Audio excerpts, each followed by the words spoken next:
할렐루야. 우리 하나님을 찬양합니다. 오늘은 사순절 둘째 주일입니다.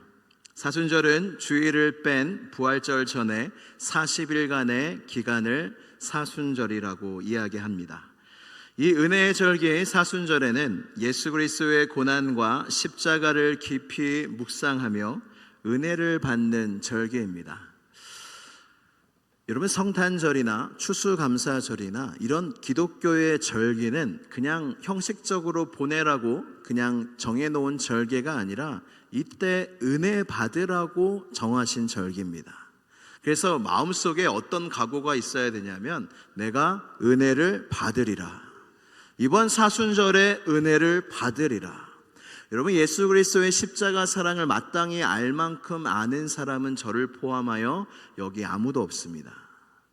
주님이 왜 이 세상에 오셨는지를 마땅히 알아야 할 만큼 다 아는 사람 여기 아무도 없습니다. 여러분, 성도의 기쁨이 뭔지 아십니까? 주님을 알아가는 기쁨이에요. 그냥 주님 오셨네, 우리를 위하여 오셨네, 이 수준이 아니라 왜 오셨는지, 그게 나한테 어떤 힘이 되는지, 의미가 되는지 더 깊어지고 이런 것이 신앙의 기쁨이거든요. 야, 십자가가 이런 능력이 있었네. 십자가 내가 처음 볼 때에 나의 마음의 큰 고통 사라져. 예전에는 그냥 달려있던 십자가였는데 어느 날 십자가를 보니까 나의 마음의 고통이 사라지고 나의 마음에 진짜 실제로 위로가 되어지고, 가족도 위로가 안 될 때가 너무나 많은데 나의 구주 십자가를 보니까 내가 왜 은혜가 되지? 왜 위로가 되지? 왜 감사가 나오지? 이게 우리의 인생 속에 경험이 되어져야 한다는 것입니다. 할렐루야. 이 은혜가 여러분 사순절에 있기를 바랍니다. 사순절에는 또한 우리의 죄를 되돌아보는 시간입니다. 인류의 불행의 시작이 언제인 줄 아십니까? 죄가 시작됐을 때입니다. 나의 불행도 마찬가지입니다. 나의 불행도 그 뿌리를 찾고 찾아가 보면 나의 죄가 도사리고 있습니다. 창세기에는 이렇게 시작합니다. 성경의 첫 책입니다. 태초에 하나님이 천지를 창조하시니라. 모든 것을 지으심에 보시기에 좋았더라, 아름다웠더라, 토부 말씀하셨는데 창세기 3장에 뭐가 등장합니까? 죄가 등장합니다. 그냥 하나님의 이야기, 참 좋은 이야기만 계속되면 좋겠는데 인류 가운데 아담을 통하여 죄가 들어온 이야기가 시작이 되며 그 성경 창세기 3장부터 지금까지의 인류의 역사는 죄의 역사라고 해도 과언이 아닐 것입니다. 복음서에 드디어 우리를 이 죄에서 구원할 메시아 예수 그리스도가 오는 이 기쁜 소식, 복음서가 적혀져 있는데 여기도 이 말씀으로 시작합니다. 마가복음은 하나님의 아들 예수 그리스도의 복음의 시작이라, 기쁜 소식이 시작되었다 선포하는데 거기서도 죄가 등장합니다. 우리의 말씀 요한복음 1장 29절, 예수님의 오실 길을 준비하던 세례 요한이 주님을 기다리다가 처음 그 메시아 예수 그리스도를 본 거예요. 그때 성령 충만한 세례 요한이 그 예수님을 바라보며 메시아를 바라보며 이렇게 말씀을 전합니다. 우리 요한복음 1장 29절 말씀 같이 읽겠습니다. 시작. 이튿날 요한이 예수께서 자기에게 나아오심을 보고 이르시되 보라, 세상 죄를 지고 가는 하나님의 어린 양이로다. 아멘. 여러분, 신 중에 이런 신이 있습니까? 어린 양 같은 신이 있습니까? 제우스, 힘의 신, 전능의 신, 다 세상의 신의 모습은 그런 권력과 힘의 모습인데 하나님의 아들 신이 이 세상에 오셨는데 모습이요, 어린 양이에요. 어린 양은 누구도 해할 수 없고 죽일 수 없고, 어린 양은 해를 당하면 그냥 당하는 존재가 어린 양이에요. 근데 어린 양이래요. 어린 양이라고 해도 이해가 안 되는데 그 메시아가 어린 양인데 뭘 짊어지고 있다고요? 세상 죄를 짊어지고 있다고요. 우리의 죄를 다 짊어지고 계시다고요. 창세기도 죄의 시작이었고 예수님이 오셨어도 이 죄의 문제를 계속 말씀하고 계신다는 겁니다. 여러분, 죄가 무서운 줄 아셔야 합니다. 죄는요, 우리를 사망으로 이끌고 가고요, 죄는요 아무리 우리가 돈을 부귀 영화를 쌓고 명예가 있고 잘 나가고 직장이 좋고 해도 죄가 있으면 한순간에 떨어뜨리는 것이 죄의 권세이고 능력입니다. 심지어 우리를 어디까지 끌고 가요? 사망과 죄, 지옥까지도 끌고 가는 게 죄 아닙니까? 어떤 어린아이한테 누가 질문을 했대요. 지옥은 어떻게 가는 줄 아니? 그랬더니 그 어린아이가 뭐라고 대답했냐면 가만히 있으면 가요. 가만히 있으면 간대요. 왜요? 우리는 죄인이니까. 우리는 죄인이니까 그냥 살다 보면 죄밖에 지을 수가 없고 그러다 보면 죄의 삭신 사망의 길로 가게 되어진다는 것입니다. 근데 주님이 이 세상에 구원자로 오셨습니다. 우리는 다 멸망과 죄와 지옥의 길로 가고 있었는데 그 아들 메시아가 이 세상에 오심으로 다른 한 길을 여신 거예요. 구원의 길을 여신 겁니다. 우리의 죄가 용서받을 수 있는 한 길을 여신 거예요. 주님이 오셔서. 고린도전서 15장 22절 말씀에 아담 안에서 모든 사람이 죽은 것 같이 그리스도 안에서 모든 사람이 삶을 얻으리라. 아멘. 아담 안에서 모든 사람이 다 죽었대요. 아담을 통해서 죄가 들어옴으로 모든 인류가 죄인이 되었기 때문에 모든 사람이 다 죽게 되었는데 마지막 아담이신 예수 그리스도께서 이 세상에 오심으로 예수 그리스도를 통하여 생명이 들어오고 구원이 들어오고 은혜가 들어오고 사랑이 들어오고 천국이 들어오는 것이 시작이 되었다는 것입니다. 할렐루야. 여러분, 이것이 우리의 소망이고 기쁘고 복된 복음의 소식입니다. 천국으로 갈 수 있는 길이 드디어 열린 것입니다. 지옥으로 가는 길밖에 없던 우리에게 주님이 그 아들을 보내어 주셔서 천국으로 가는 길을 열어주셨습니다. 여러분, 장례식에 가면 여러분들의 관심은 무엇입니까? 장례식에 가게 되면 어떤 관심사가 생기십니까? 누가 돌아가셨는가? 그리고 나이가 어떻게 되시냐? 이게 관심사죠. 장례식장에 가보면 그 장례를 치르는 분들의 사진들이 이렇게 모니터에 나와 있는 걸 보게 됩니다. 그때 막 20대가 있고 30, 40대가 있고 더 어린 친구들이 있으면 너무 마음이 아프잖아요. 이런 것들이 우리의 관심이 되고 또한 어떻게 돌아가셨는지가 너무 또 궁금하게 되고 그리고 유가족들은 좀 어떤 상황인지 어떤 마음인지 이런 것들이 장례식에 갈 때 우리의 사람들의 궁금증 아닙니까? 근데 또한 성도는요, 장례식이 딱 나면 뭐가 제일 궁금하냐면 교회 다닌대? 믿음이 있대? 뭐가 궁금한 거예요? 결국에는 우리는 죽음이 끝이 아니기 때문에 결국에는 사람은 죽음이 끝이 아니라 그 뒤에 영원한 세계가 있기 때문에 제일 중요한 게 뭐예요? 천국 가는 거예요. 사람이 이 세상에 아무리 불행하고 비참하게 살아도요, 잠깐입니다. 죽음 이후의 삶이 영원한데 그 나라가 천국이라면 여러분 그 삶은 그 인생은 복된 삶 아닙니까?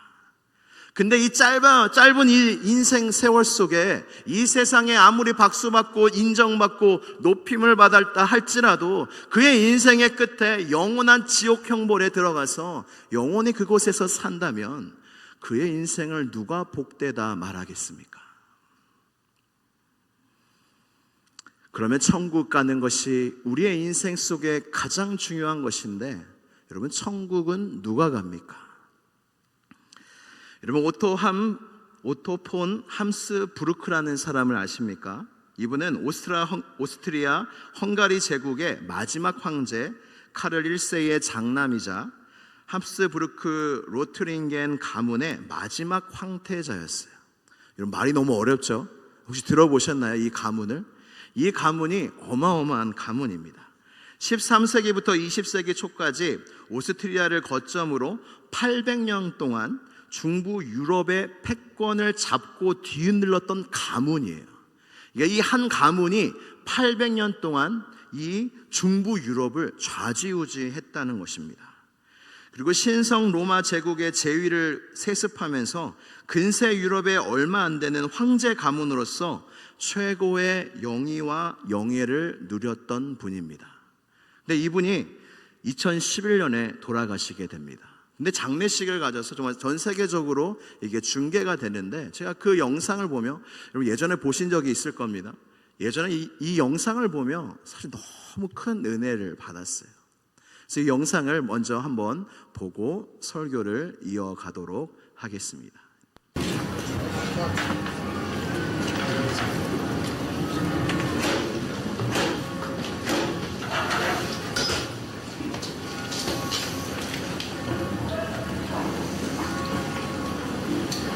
Otto von Österreich, einst Kronprinz von Österreich-Ungarn, königlicher Prinz von Ungarn und Böhmen, von Dalmatien, Kroatien, Slawonien, Galizien, Lodomerien und Illyrien, Großherzog von Toskana und Krakau, Herzog von Lothringen, von Salzburg, Steyr, Kärnten, Krain und der Bukowina, Großfürst von Siebenbürgen, Markgraf von Mähren, Herzog von Ober- und Niederschlesien, von Modena, Parma, Piacenza und Guastalla, von Auschwitz und Zator, von Teschen, Friaul, Ragusa und Zara, gefürsteter Graf von Habsburg und Tirol, von Kiburg, Görz und Gradiska, Fürst von Trient und Brixen, Markgraf von Ober- und Niederlausitz und in Istrien, Graf von Hohenems, Feldkirch, Bregenz, Sonnenberg etc., Herr von Triest, von Kattero und auf der Windischen Mark, Großwoivode der Woiwodschaft, Serbien etc. etc. Wir kennen ihn nicht.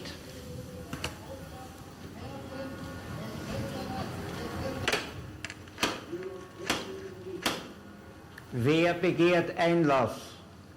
Dr. Otto von Habsburg, Präsident und Ehrenpräsident der Pan-Europa-Union, Mitglied und Alterspräsident des Europäischen Parlaments, Ehrendoktor zahlreicher Universitäten und Ehrenbürger vieler Gemeinden in Mitteleuropa, Mitglied ehrwürdiger Akademien und Institute, Träger hoher und höchster staatlicher und kirchlicher Auszeichnungen, Orden und Ehrungen, die ihm verliehen wurden in Anerkennung seines jahrzehntelangen Kampfes für die Freiheit der Völker, für Recht und Gerechtigkeit. Wir kennen ihn nicht.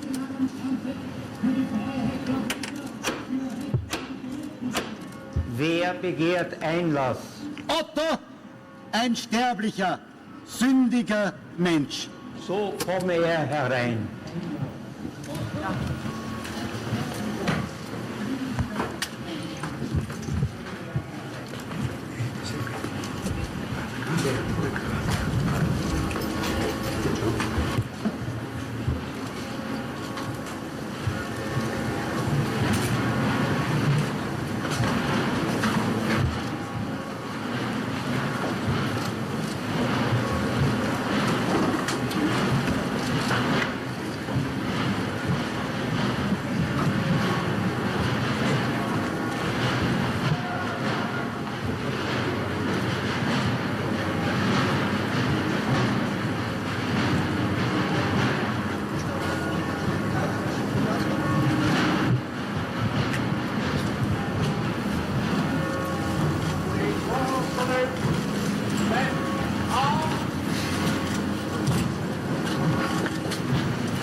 여러분, 천국에 누가 들어갑니까? 그 문 앞에서 나는 죄인입니다. 나는 유한한 죄인일 뿐입니다. 정말 어마어마한 많은 업적과 황태자와 나라의 공작과 백작인데 그 나라를 세는 것조차도 어렵고, 그리고 그 명예와 그 모든 업적들, 나라를 위하여 헌신했던 것을 나열했지만 천국 문은 열리지 않았습니다. 그리고 결국에 뭐로 열립니까? 나는 유한한 죄인일 뿐입니다. 그러면 들어오라. 그래서 그 문이 열리지 않습니까? 여러분, 오늘 설교 말씀의 제목은 천국의 열쇠, 나는 죄인입니다 입니다. 여러분, 우리가 다 천국에서 뵙게 되기를 간절히 원합니다. 여러분, 그것이 제일 중요한 거 아니겠습니까? 우리의 인생 곧 지나가고 빨리 지나가는 게 사람의 인생인데, 영원히 이제 그 나라에서 살아야 되는데 그 나라에 가야 되지 않겠습니까? 근데 그 나라의 문은 좀처럼 열리지 않습니다. 제가 목사인데요, 제가 장로인데요, 제가 집사인데요, 제가 권사인데요, 제가 교회를 얼마나 다녔는데요, 제가 얼마나 열심히 봉사를 했는데요, 제가 헌금을 얼마나 했는데요, 저처럼 착하게 그렇게 죄 안 짓고 산 사람이 없을 텐데요, 문을 열어주세요, 문을 열어주세요. 절대 열리지 않는 천국 문인데 이 한마디의 천국 문이 열린다는 거예요. 하나님, 나는 죄인입니다. 나는 하나님의 은혜와 구원이 필요한 죄인입니다. 이 말이, 이 고백이 천국의 문을 우리에게 활짝 열어준다는 것입니다. 구원의 시작이 무엇인지 아십니까? 이 죄인의 의식으로부터 시작이 됩니다. 나는 죄인입니다라는 고백을 정말로 진심으로 할 수 없는 사람은 성도가 아닙니다. 나의 죄를 진심으로 깨닫지 못한 사람은 거듭난 크리스찬이 아닙니다. 사도 베드로가 예수님을 고깃배에서 만났습니다. 그리고 밤새도록 고기를 못 잡았으나 예수님이 저 깊은 곳에 가서 그물을 내리자 했을 때 그 그물에 가득 차서 2배 가득 차게 됩니다. 그때 베드로가 이야, 드디어 횡재했다, 드디어 우리 물줄을 만났다 하면서 붙잡는 것이 아니라 갑자기 그 예수님 앞에 엎드리더니 이렇게 말씀합니다. 누가복음 5장 8절에 시몬 베드로가 이를 보고 예수의 무릎 아래 엎드려 이르되 주여 나를 떠나소서, 나는 죄인으로소이다. 거룩하신 하나님을 배우면 이 고백이 나오게 되어져 있습니다. 주님의 빛 가운데 거하면 나의 더러운 것이 보이고 차마 그 주님을 볼 수 없게 된다는 것입니다. 그래서 오늘 본문 말씀의 주님은 너무나 우리에게 은혜로운 말씀을 하고 계십니다. 우리 마태복음 9장 오늘 본문 말씀인데 이 말씀을 함께 봉독하도록 하겠습니다. 시작. 너희는 가서 내가 긍휼을 원하고 제사를 원하지 아니하노라 하신 뜻이 무엇인지 배우라. 나는 의인을 부르러 온 것이 아니요 죄인을 부르러 왔노라 하시니라. 아멘.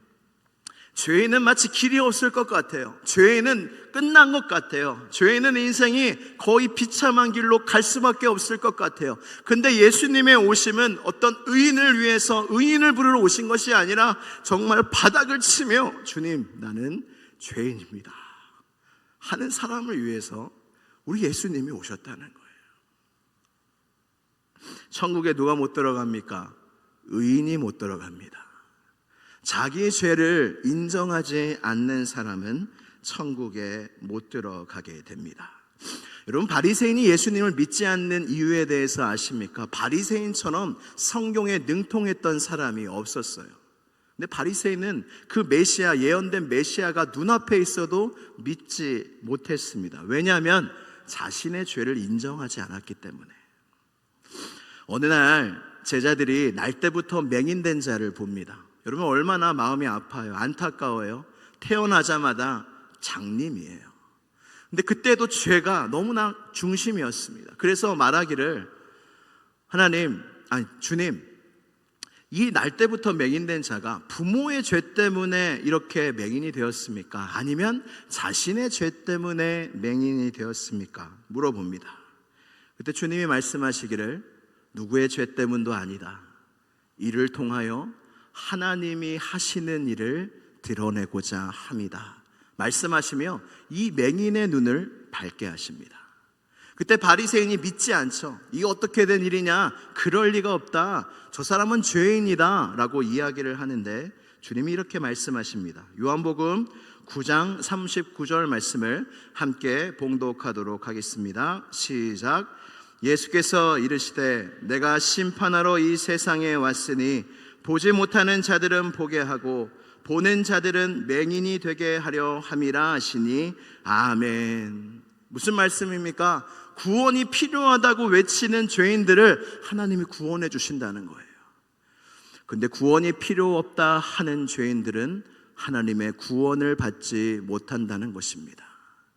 사람들이 왜 교회에 안 나옵니까? 왜 사람들이 예수님 구세주 구원자 앞에 왜 나오지 않습니까? 구원이 필요 없다는 거예요. 내가 지옥 갈 죄를 도대체 뭘 졌냐는 거예요. 길이 없습니다.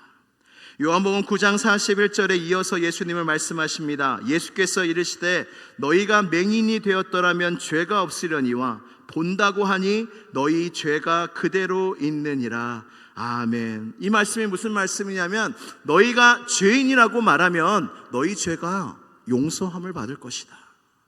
근데 너희가 죄가 없다고 하니 용서함과 긍휼함을 받지 못할 것이다 라는 말씀입니다.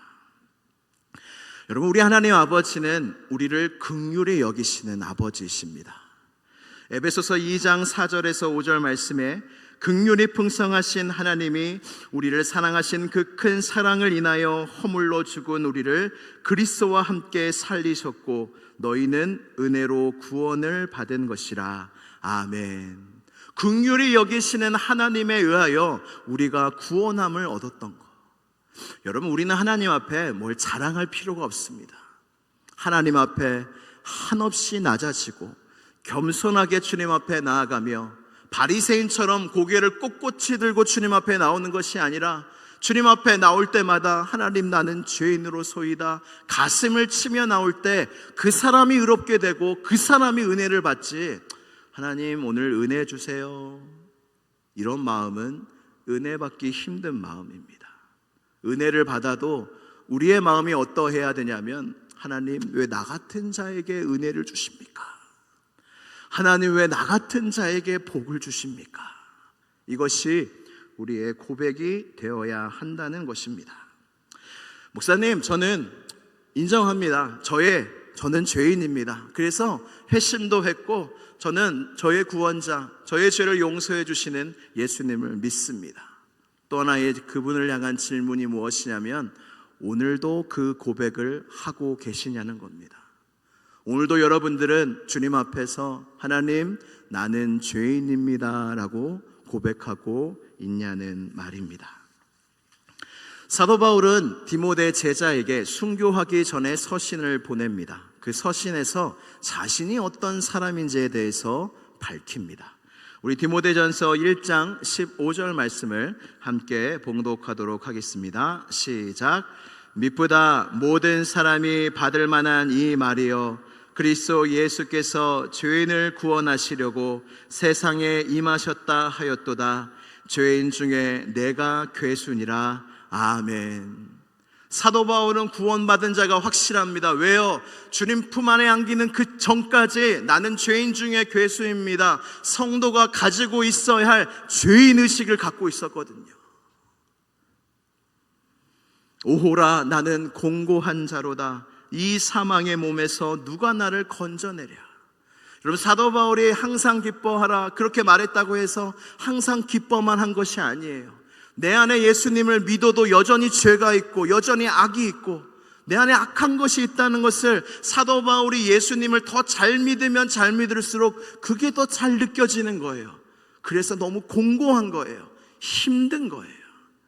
여러분, 신앙생활을 깊이 해가시고 성장하시면 신앙생활이 더 힘들다는 것을 느끼게 되십니다. 이야, 예수님을 믿는 게 이렇게 힘들구나. 여러분, 정말로 용서함을 받았는데 우리 하나님께 이런 질문 안 드려보셨습니까? 하나님, 내가 진짜 잘 의롭게 살고 싶습니다. 말씀대로 살고 싶습니다. 근데 왜 내 죄를 안 없애주십니까? 주님은 다 하실 수 있잖아요. 내 안에 죄와 악을 여전히 두셨는데 나의 사망의 몸은 여전한데 왜 이거는 그대로 두십니까? 이런 질문 안 해보셨습니까? 미국 교회는 다 교회가 뭐 작은 교회도 있고 적게 모이는 교회도 있고 정말 많이 모이는 교회도 있지 않습니까? 정말 많이 모이는 교회에서 옆에 주차장이 있었다고 합니다. 넓은 주차장이 있었는데 주인이 따로 있었다고 해요. 근데 이 주인이 주일에는 이 주차장을 안 쓰니까 이 교회에 빌려줬다고 합니다. 얼마나 감사해요. 그 주차장이 이렇게 넓은데 매 주일마다 그 주차장에 성도들이 차를 대면서 되게 감사하게 또 비용도 지불하면서 그렇게 지냈다고 해요. 근데 이상한 게 1년 52주 중에 한 주는 안 빌려주는 거예요.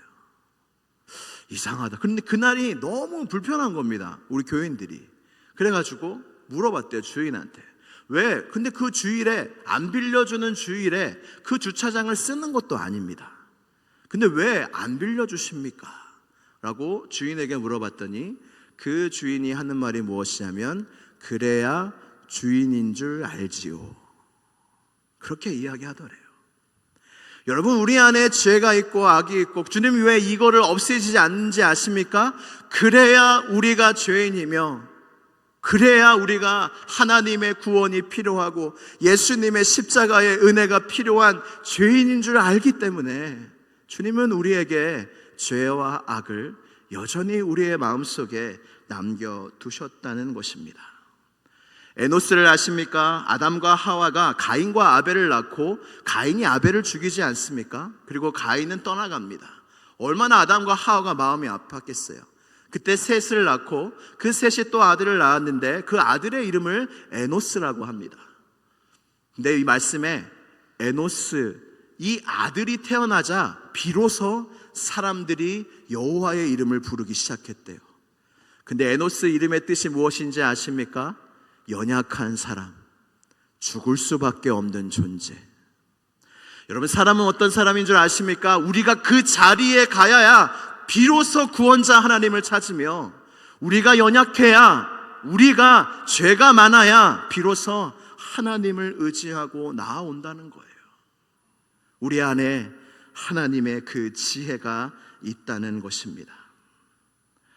나는 죄인입니다. 천국을 여는 열쇠입니다. 나는 죄인입니다. 우리의 믿음의 길을 잘 걸어갈 열쇠입니다. 나는 죄인입니다라는 고백은 가정의 평안을 지키는 열쇠이기도 합니다. 여러분, 가정에서 불화가 왜 일어납니까? 결국엔 죄 때문입니다. 결국엔 죄가 뭡니까? 자기 중심이 죄입니다. 결국에는 내가 맞다, 나 중심으로 생각하고 판단하고 하려고 하기 때문에 가정의 불화가 일어나는 거 아닙니까?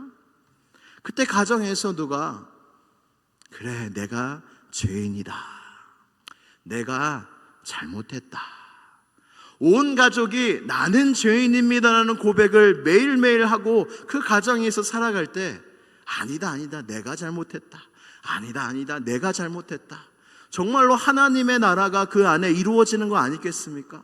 내가 옳다, 내가 잘났다 하는 가정에 어떻게 평안이 있을 수 있겠습니까? 그래서 여러분, 이번 한 주간 여러분 평생 가정의 평화와 안녕을 위하여 고백하십시오. 내가 죄인이다, 내가 죄인입니다. 그렇다고 여러분 약간 비아냥거리면서 그래, 내가 죄인이다, 내가 죄인이다 하고 방에 들어가지 마시고, 정말로 진심으로 내가 죄인이다 할 때 가정의 평화를 지킬 수 있는 키가 이것 아닙니까? 현실의 평안도 이거면 됩니다. 여러분, 현실에서 우리가 주님을 찾지 않는 이유는 우리가 그렇게 죄인이라는 의식이 없기 때문이에요. 주님이 주기도문에서 말씀하시길 매일 드려야 되는 기도인데, 우리가 우리에게 죄를 지은 자를 용서해 준 것처럼 우리 죄를 용서하여 달라. 여러분, 이것은 무엇이냐면 너희가 매일 죄를 지을 수밖에 없는 존재라는 거예요. 그래서 너희는 매일 기도해라, 나의 죄를 용서해 달라고 매일 기도하라는 거예요. 여러분, 죄가 느껴지면 주님께 나오지 않겠습니까? 죄는 곧 연약함이고 죄는 열매 속에 우리를 괴롭게 하는데 그것 때문에 더 주님께 나오지 않겠습니까?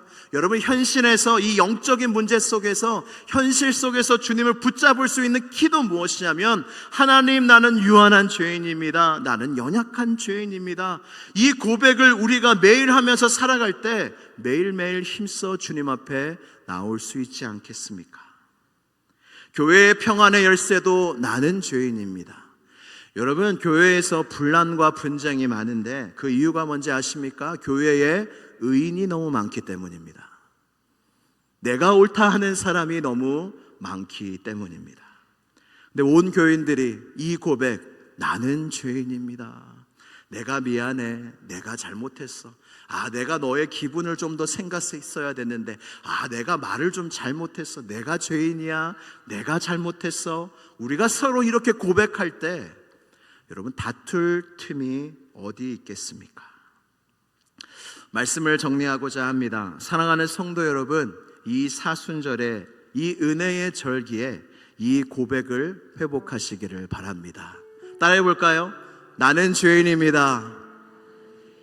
다시 한번 주님 앞에서 고백할까요? 나는 죄인입니다.